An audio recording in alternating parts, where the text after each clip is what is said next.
Okay, and then the last question, you can back it up.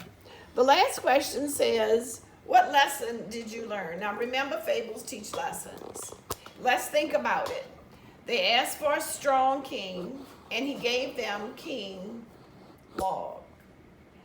The gods thought that the frogs were silly because they needed someone to tell them what to do. So they said, they are so silly, let's send them King Log. King Log was a log, so he didn't do anything. And they did it as a joke. And the frogs were not happy. They asked for another king. So he gave them a very strong king. They ran after them, they ate them. And so then they didn't like the king cranes. So they asked for King Log back. And the god says, no, I gave you a king, and you did not like him. So I gave you someone else. So keep the second. What did we learn from this? Did we learn that we need to be happy with what we have and not complain? Did we learn be careful what you wish for? Think about it and discuss it with someone at home. Okay, let's see. I'm going to give you that story on Google Classroom, and I'm also going to give you the questions. It's a few questions to answer. Some of you all are doing a good job with that. Taylor is sending me the questions with the answers, and Gary. So we need the other kids to do that too. I want you to look at them, but I also want you to answer the questions, kids. And it's good to write these things down because we still have to practice writing. You should have your notebook, and you should be writing down the things that we're doing together. You can send these things to me because that is a participation grade. And then on Friday, we'll have our little quiz in reading and in math. I'm not really giving a quiz in social studies, but I am giving activities for you to write.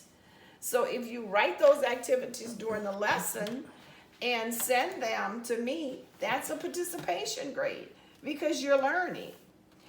Okay, we have a story, and then we'll be done for today. And I closed the computer, so I have to pull it back out. And I always like to end with a read aloud story.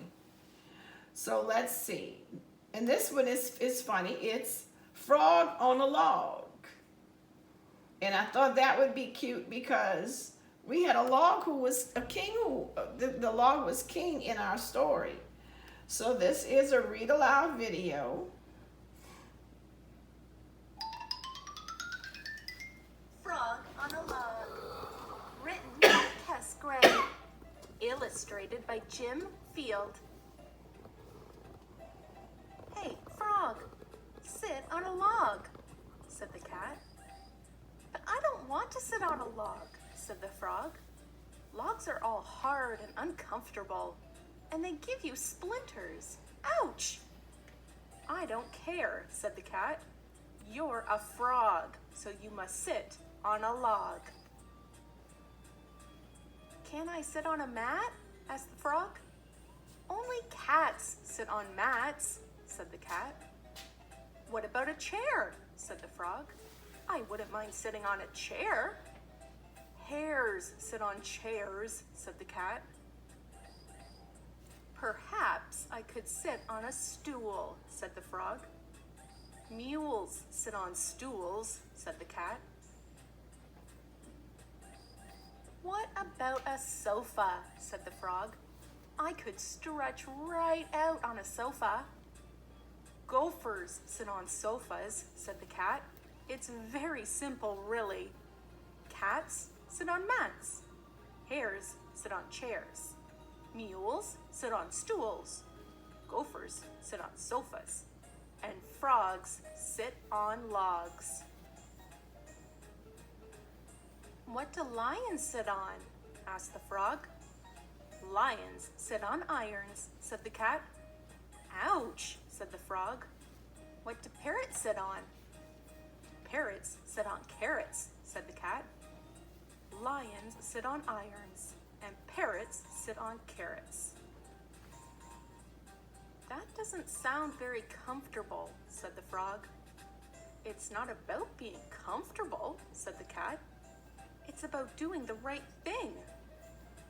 What do foxes sit on? Asked the frog. Foxes sit on boxes, said the cat. Foxes sit on boxes, and fleas sit on peas. What do goats sit on? Asked the frog. Goats sit on coats, said the cat. Goats sit on coats. Cows sit on plows. And storks sit on forks.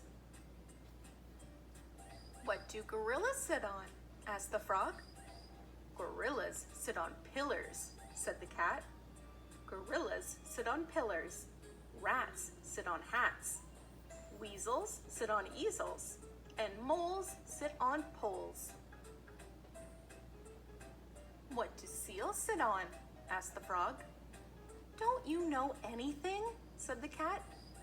Seals sit on wheels. Doves sit on gloves. Newts sit on flutes. Lizards sit on wizards. And apes sit on grapes. What about puffins? Asked the frog. Puffins sit on muffins, said the cat. Puffins sit on muffins. Snakes sit on cakes. Owls sit on towels. Gibbons sit on ribbons. Lambs sit on jams. And bees sit on keys. Well, I never knew that, said the frog. Well, you do now, said the cat. What do dogs sit on? Asked the frog. I was hoping you weren't going to ask that, said the cat. Help! Thanks for listening. And Okay, boys and girls, that was cute. And the whole idea of that story was to rhyme words. Why don't you do that too? You could do that with one of your sisters or brothers, or even your mom, your dad, your grandma, your grandpa. Try it and see if they can give you some rhyming words too once they realize what you're doing. Okay, now you'll be looking at math later on today. See you later.